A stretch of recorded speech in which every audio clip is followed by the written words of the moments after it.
that stands for values and that does not compromise. That's right. So we know that, of course, the federal cuts are bad. Of course, what Republicans are doing at the national level, that's terrible. It's foul. We can't let it stand. But what are Democrats doing? And we have a super majority here in Oregon. That means, we've got a 2/3 majority of blue state. And here, we expect them to deliver for the working people that got them into office. So what we do, we work to hold our elected officials accountable. And the way we do that is we elect people who have lived experience. Councilor Canal, Councilor Murillo, they are Working Families Party electeds. And when we get people who have lived experience, who understand what we deserve and call for it unapologetically, we can advance things like healthcare for all. That's a reality that we can have in Oregon. And we will. Hard work has been done by people all throughout this crowd, all these organizations, and some of our elected officials, but we need more. And we need to keep the pressure on. We can't just expect that we send them to Salem and they're gonna act right. They're not. We have to keep this pressure on. We need to call them. We need to be out there and making this message heard. We can't give up. The time for begging for crumbs is over. We will not beg for crumbs. We know what we deserve. What do we want? When do we want it? What about in 10 years? Can we talk about this in a few legislative sessions? No, we want this now. I know people now who can't see a doctor when their child is sick. I know people now who can't do dental work because it's not covered by their plan. I know people now who are facing bankruptcy or who are homeless. And we talk to these folks across the state. So let's build this movement together. Check out what the Working Families Party is up to. Some of our folks are going to be up for re-election, so we're going to need you to knock doors. We have to keep these voices in power, and we need to empower each other and ourselves. Maybe you want to run for office. Hit me up. It's so great to see all of you. Thank you for being here, and it's a beautiful movement. So I'll pass it back.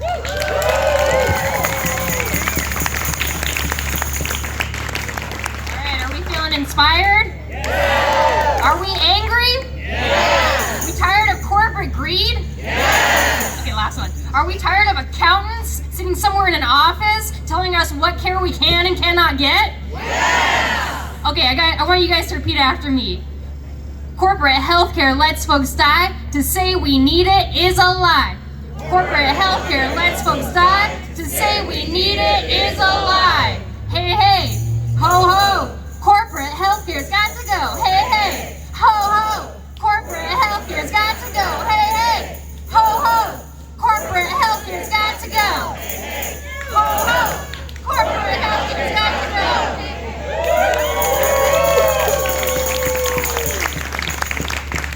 All right, you feeling fired up? Yes! All right, I'm looking for my next speaker. Mary Lou, why don't you come on up? And is Travis here yet? My buddy Travis. Okay, we'll get Travis in here. Mary Lou, I'm going to introduce you. This woman is legend. She's not old. She's seasoned. Mary Lou will tell you more about herself, but really quick. Mary Lou has been in the fight. She's a nurse. She's a board member at Healthcare for All Oregon. Healthcare for Oregon. She has done a variety of things where they're bringing student-based care into the schools, starting organizations, starting the Billy Odegaard Scholarship to make sure we get more awesome nurses trained up. Of color, nurses of color. But she does so much. I don't know how, people think I'm high energy, but I'm like half of Mary Lou here. But she's going to tell you about another key aspect of this work. Remember how I said that this isn't like hypothetical? This is not like we're just like, wishing to the stars here. Like we actually have a plan. It's in motion. It's happening. Mary Lou serves on the Universal Health Plan Governance Board, and is going to talk to you about that and probably a whole lot more. So Mary Lou Henrich. Thank you, Valdez. Well, it's great to see all of you guys out here, and many of you I know. We have been fighting, and like I said, I'm not getting any younger, and I have people saying to me, oh, really? This is what you're doing with your retirement? And yes, this is what I'm doing, and I do it night and day, and I did raise my hand up and apply to be on the Universal Health Plan Governing Board when there was a vacancy that just happened. So I've only been there since March. So, you know, I'm pushing. I know I've been on the outside complaining like, what's going on? It's not moving fast enough. What are we doing? And so, you know, okay, you can say that to me in a couple of months. But right now, I've really just joined and I am pushing. But something interesting that we had two city councilors here today, and it was pointed out to me this morning that we had a resolution passed by the City Council of Portland, and you would believe 2016. Okay, this is almost 10 years ago. But what it says is, hang on, that we will encourage the Oregon legislature to create a transparent public process to ensure all Oregon residents have timely access to equitable, comprehensive, high-quality, affordable health care. Well, gang, we've got it. The Universal Health Plan Governing Board was established by the last legislative session. It came into being in February of a year ago, of 2024, and it has been getting itself going. It now has 4 committees with 44 volunteers as part of those committees. It has 9 people on the governing board. It has 3 paid staff. Unfortunately, variety of reasons, there were resignations. We just have hired 2 of those staff, and the third one, it closed for applicants on Tuesday. So my hope is that we are going to have a really high-powered staff with a really good board that is going to push and is going to get things done. Okay? There are 4 committees of this board. One is on finance and revenue. How are we going to pay for it? How is it going to be fair? How is it going to be progressive and not be causing people more pain by having to pay for something, but instead it will be taking away what they're having to pay now in healthcare premiums, co-pays, all of those pieces of the current system. So I'm on that finance and revenue committee, and we are working hard, and I'm hoping that within the next couple of months we will have a recommended plan to take out and to hear and get people's input and say, well, you know, I like this, but I don't like that. So it's not going to be the perfect thing right away. Okay, the second thing is that 30 seconds to go? Yep, 30 seconds. Oh my goodness, okay. We've also got a committee that is working on the benefits and the eligibility. So everybody in Oregon will be eligible, but what about the person who wanders over from Idaho? You know, so there's a lot of issues around how do you do this. There is also a committee that is going to do more community engagement. So when we have the skeleton plan, we can take it out and have people respond to it and make it better. We have to have this whole plan to the legislature by September of 26. So that isn't a lot of time, and we are working hard. And I wanted to just reminisce 1 second that I'm standing here. This is in Census Tract 2201. You may not know that we have census tracts, but my very first job as a public health nurse for Multnomah County, I had Census Tract 2201 and 2202, which is just up the street. So it looks a lot different now. Maybe not so good in some ways, but I learned a lot. The people in this district taught this little white nurse from Southeast Portland a lot more than I think I taught them. But I'm thankful that I've had the opportunities I've had, and many of you have been there with me, and we stand on the shoulders of those who've gone before us. So thank you very much, and talk to me, hold me accountable, and all of our Universal Health Plan stuff is online, public. You know, you can go to Universal Health Plan Governance Board, Google it, and you can watch all of the meetings and everything.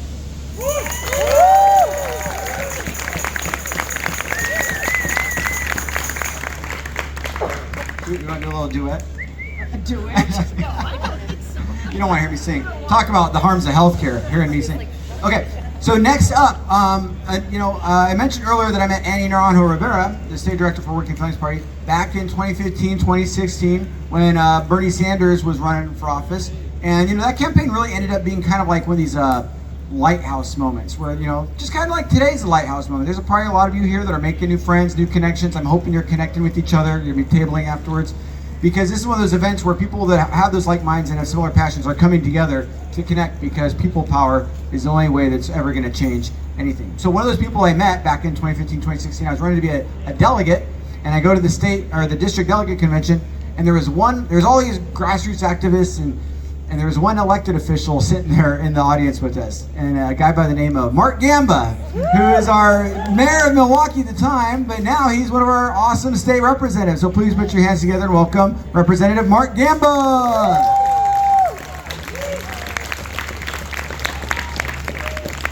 Hello, Portland. Are we fired up?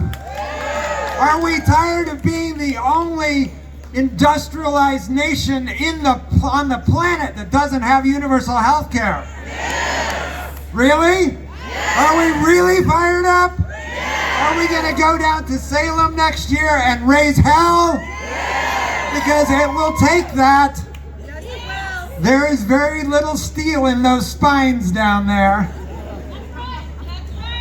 And when they start talking about raising taxes to pay for something, even though it will save everyday working people money, they lose that little tiny bit of steel that isn't in their spines really fast.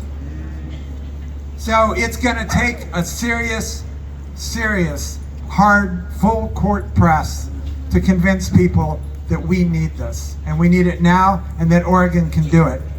We are often told that one state can't do this because we don't have a big enough population. Does anybody know what the population of New Zealand is? 4 million? It's almost the same as Oregon, almost identical. And that was one of the many places when I was a National Geographic photographer that I got hurt and had to go have health care in that country. So I was doing a mountain bike shoot. In New Zealand, they have their brakes backwards from how we do. So we were dropped off by a helicopter on top of this mountain, and we were riding off this mountain. And I go down the very first, very steep section and hit my back brakes, I thought, and went over my handlebars and broke my arm. So I had to finish the ride with a broken arm, and went to the hospital. It wasn't a real obvious break. I was in the doctor's office for probably 6-8 hours, and they had to devise a special splint for me because I had to go climb Mount Cook the next day. And all this stuff, 6 or 8 hours, you can all imagine what you would have paid. Now remember, I am not a citizen of New Zealand, right? So I gave them my National Geographic credit card. I said, here you go. They didn't even have a machine to take a credit card. And they're like, oh, no, sorry, we are going to have to charge you $27. We're really sorry for that special splint we had to have made. I don't know why that's not covered, but somehow we have to charge you for that. So I paid them for the special splint. That was it. Imagine what that would have been in the United States of America. That's exactly what we want, and that's exactly what we deserve, and that's exactly, damn it, what we're gonna get.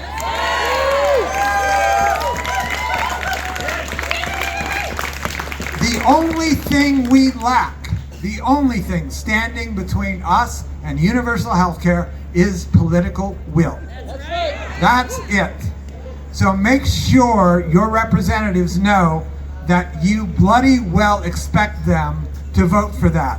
You bloody well expect them not to kill it in caucus, which is how they very cleverly hide killing important bills. Several bills this year have died because they didn't get the vote in committee, because they didn't get a work session in committee, because we caucused the bill, and the rich people very quietly, secretly get to vote no, and so we know it won't pass on the floor, so it doesn't even come to a vote.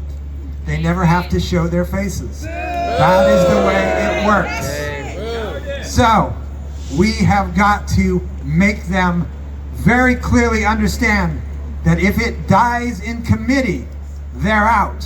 If it dies on the floor, they're out. We have to make them understand we will pass this bloody thing or you will not have your position anymore. Go get them.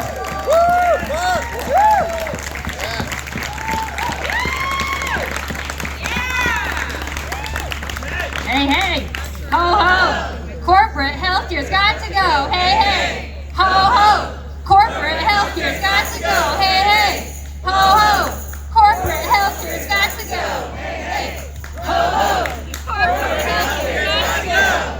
All right, folks, so why are we out here shouting that corporate healthcare's got to go? Let me hear you say, healthcare is a human right. Healthcare is a human right. Healthcare is a human right. Healthcare is a human right. All right, I'm going to say healthcare is a human right, and I want you to say not just for the rich and white.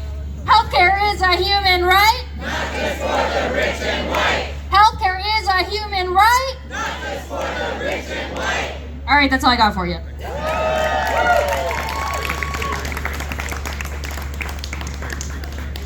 All right, give it up for Jackie Naganuma. You're going to meet Jackie in a little bit here.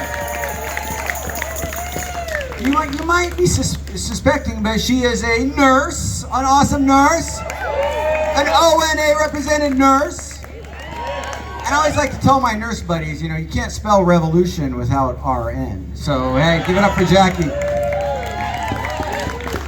All right, so the next, you know, sometimes y'all seen the stories, right? Since the fall, United Healthcare slaying the CEO, alleged crimes with Luigi Mangione. The narrative of being one person is just not going to take it anymore, and doing that, which we don't condone violence. But I think a lot of us, in me reading the news and the stories, I see a lot of people identifying with this plight of trying to get the health care that you need, or your family needs, your child needs, seeing your friends suffer because they're being denied the health care that they thought they had access to with these delays and denials. And the next story is a poignant one, and I think it's really illustrative of the fact that this is a people power movement. In order to change this across the state, it's going to take all of us working together all across the state. But this is a story of how one person kind of fought against the system and actually won. So we're going to hear from Nick Walden-Poulon. Come on, Nick. A fellow Viking alum. Go Vikings! Hey, how's it going, everyone? My name is Nick Walden-Poulon. In 2024, I was the Democratic nominee for House District 52. Also very happy to get the nomination of the Working Families Party as well. And people ask me all the time how I became activated, how did I get involved in this, where did it all come from, and it really came to me. Unfortunately, the first week of grad school at Portland State University, I was diagnosed with a tumor at the base of my brain. And everything stopped. And you start trying to figure out, how are you going to do this? How am I going to be a student? How am I going to be a patient? How am I going to do all these things at one time? And the first thing I discovered is that the health insurance that I was being offered at the university was not health insurance. It was a shelf product being offered by United Health Insurance by people who frankly had good health insurance and didn't think a lot about health insurance, especially how it affected students. So I went to the university administration and said, look, I can't do this. I can't be sick and be a student with the insurance that you're offering, in parentheses. And to their credit, they said to me, you've got to start an advisory board. And so I said, fine, I'll start an advisory board. And I found 7 students who were as pissed off about health insurance as I was, and we started meeting every week.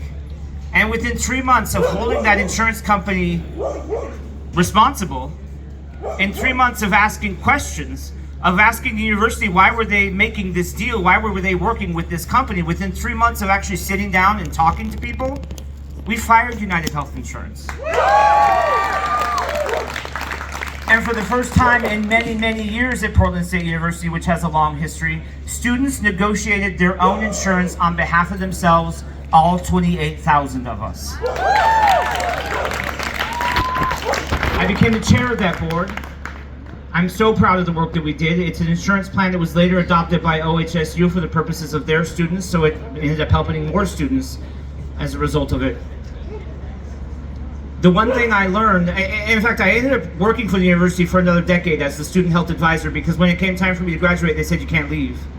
So I stayed for another 10 years and made sure that nobody went through the same situation that I did. It shouldn't take an army to get health insurance. It shouldn't take major sacrifices. Like, you shouldn't have to start a health advisory board while you're dealing with a brain tumor and trying to go to school full time in order to get health insurance. But that's exactly what had to happen in this situation, unfortunately.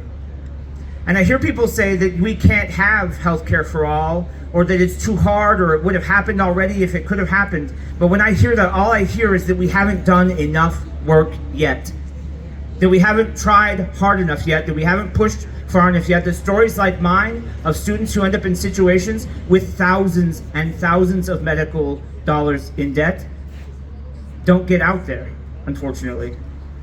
And one of the things I hear about frequently, and one of the things that we heard about a lot from students at PSU during this entire situation, is that they had come to us for the first time in their lives and were getting health insurance and health care at Portland State University that they had never received. I had a gentleman in his 50s come up to me with his health insurance card that he'd gotten in the mail, and he looked like he had received gold. He held it up and he said, "Where do I go first?"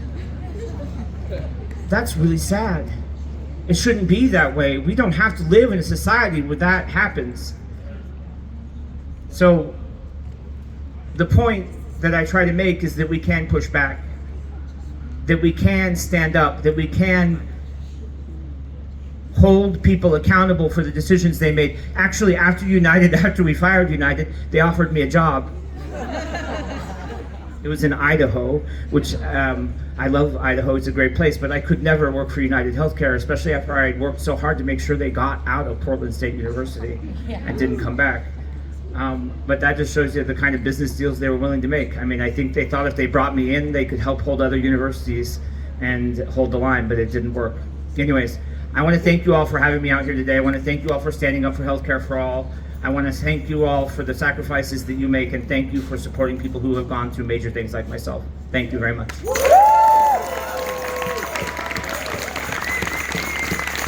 Nick Walden-Poulan. Quick shameless plug. Healthcare for All Oregon. I'm loving. I was talking about this with Ken. Like, I'm loving all the red shirts out here. Whether you're DSA or Healthcare for All Oregon, I love a red shirt. A lot more than I love a red hat. I'll just say that one. But anyway. But a shameless plug, June 7th, Healthcare for All Oregon, we're having our annual conference. So there's a bit of a business meeting in the morning that all nonprofits are required to have. But it's in Eugene on June 7th. If you go to hco.org, you can find out about the conference. We've got national speakers talking about this stuff. It's kind of like today's event with national speakers. Michael Whitey from Healthy California. He was Bernie's healthcare policy advisor guy, and he's a big deal on the national stage. So anyway, hey, Jonathan Tassini, another Bernie surrogate. He lives in the neighborhood. I was wondering if you were going to mosey over. But basically, we're having our annual conference. We're going to be voting on Nick Walden-Poulan as one of our new HCO board members. How cool is that, huh? So if you come to the conference, you might hear that story again. Spoiler alert. Sorry. But anyway, okay, all right. Well, next up, everyone here obviously is coming today because you're desiring this change. You're seeing the harms. You're seeing the injustices. Heck, maybe if you don't think that healthcare is a human right, like Bernie and me, you might be looking at the fact that it's bankrupting and bleeding the nation and our state because of all the money is going to the wrong places. It's not going to the patients, it's going to the profits. And so you might be fired up by that. But a lot of us do have personal stories to tell. And so I want to introduce our next speaker, who is one of our awesome newer volunteers at Healthcare for All Oregon. She's an advocate, she's a champion, and she's got a story to tell. So Helena Bartowski. Hi, my name is Helena Bartkowski. I'm a citizen of Columbia County, and I'm a volunteer with Healthcare for All Oregon. I'm here today for my mother and for myself. 20 years ago, my mother began suffering from a serious, rare, and debilitating genetic condition. For the last 20 years, she has been fighting desperately to get the healthcare that she needs. It wasn't until 2023 that she finally got her diagnosis, and getting treatment since then has been, well, a nightmare. Last year, she had to retire from her career due to her disability. I also suffer from chronic illnesses, and I gotta say, getting treatment for those illnesses has been, well, a nightmare. You know, honestly, I could go on all day about it. I mean, I could tell you about how my mom's healthcare premium, which for the cheapest insurance I could get her through the marketplace, is 14% of her monthly disability income. Or how the medication that I have to take every day costs me $200 a month with insurance, or $100 a month if I use a good RX coupon, but then it doesn't count toward my $3,500 deductible. Or how our combined out-of-pocket medical expenses last year were over $7,000. Or how in January, when my insurance changed, I had to go find a new primary care physician, and I could only find one after calling 6 different places who accepted my insurance and was taking new patients. So I got the earliest possible appointment, which was 6 months out. And I'm still waiting for that appointment. Yeah, I mean, I could talk all day about our experiences with the U.S. healthcare system, but I don't have to tell you about it. You know, everybody has a story. Everybody here understands the injustices and the inequities of the United States for-profit healthcare system. I mean, I don't know about you guys, but I'm really sick of paying hundreds of dollars a month just to some guy in a suit who's going to make a profit off denying me coverage. I really get sick of people saying that there's no way it's going to happen. We can't have universal health care. It's too expensive, or it's going to take too long. But it's already too expensive. It already takes too long. Somehow, other wealthy nations in the world have managed to figure it out, but the wealthiest nation in the world regularly lets its people go bankrupt because they can't pay their medical bills. I know that there's a better way. There's a better system. We deserve better. And I'm ready to fight for it. Thanks, guys. Helena Bartkowski. Helena is ready to fight for it. Are you ready to fight for it? Are you ready to fight for it? Are you all ready to fight for it? All right. All right, now, and one thing that, Helena said that sparked for me is, remember when the Affordable Care Act was rolling out? And the misinformation, the same kind of information and lies and, the big moneyed interests coming in to try to, squelch that, they came in. Do you remember this narrative? You want government death panels? Do you remember that? Right, the death panels. Let's talk about death panels. Not to be overly dramatic, but if you have a paid physician who is like looking at care and denying it, delaying it in about 20 seconds without really reading the chart, or you have even worse, like United Health, Optum, an AI bot that's known to have 60% error rate, automatically denying care just as a matter of doing business. That's the death panels, my friends, and we need to get them the hell out of healthcare. All right, now for some reason, and those of you, like I'm an MHA, MBA kind of guy, studied healthcare systems administration, you kind of see the evolution of the healthcare system that led to this kind of weird model where there you got your physical healthcare. That's separate from your mental healthcare. Don't even get me started on your dental healthcare. Oh, and you want vision? Oh, that's extra. Here you want hearing? That's not covered. Why in the hell is the industries have basically parsed out our bodies into like basically market segments? It's so messed up. All care is related, whether it's nutrition care, mental health care. Any social workers in the house? Hey, I love me the social workers. I always say RNs run hospitals, but social workers make the world go round. And we're going to talk to a 4th generation Albina neighborhood resident here who really does believe and is going to talk about how truly all care is connected. Please put your hands together for Candace Vickers!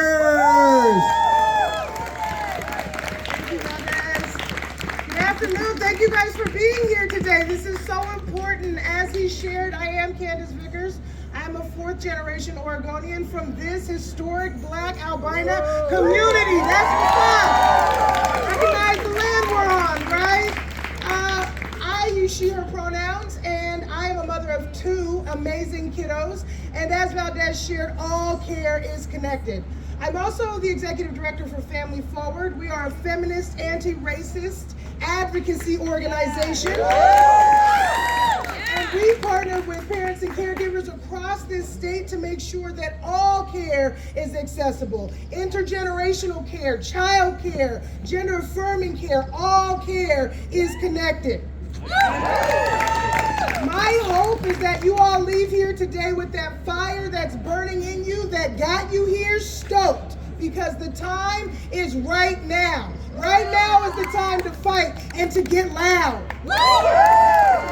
We all know somebody that has had to make the impossible decision about whether or not to seek medical care when they need it. We heard it earlier.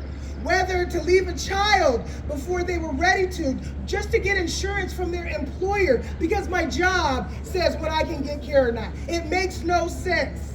We all know that in the richest country ever, this should never be the norm. Ever. Should this be the norm? No! One of my staff who just got back from 12 weeks of paternity leave, which we at Family Forward passed in 2019,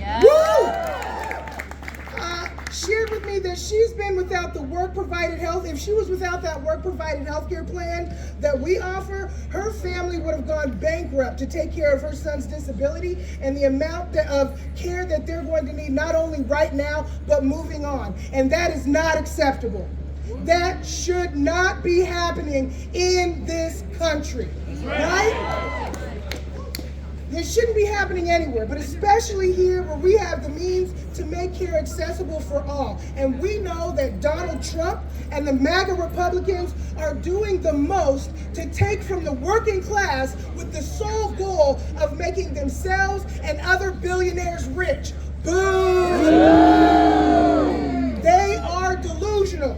Take Medicaid for more than 10 million people, that's delusional. Increase our national debt to line the silk pockets of billionaires, it's delusional. Leave millions to die without the care they're entitled to, delusional.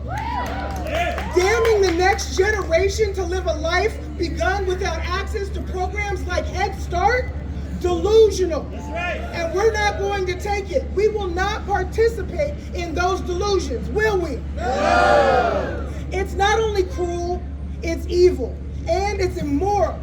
And the poverty that they are working to make worse is not just bad policy, it's bad policy created by bad actors who don't give a damn about us and our kids. It's time to fight right now.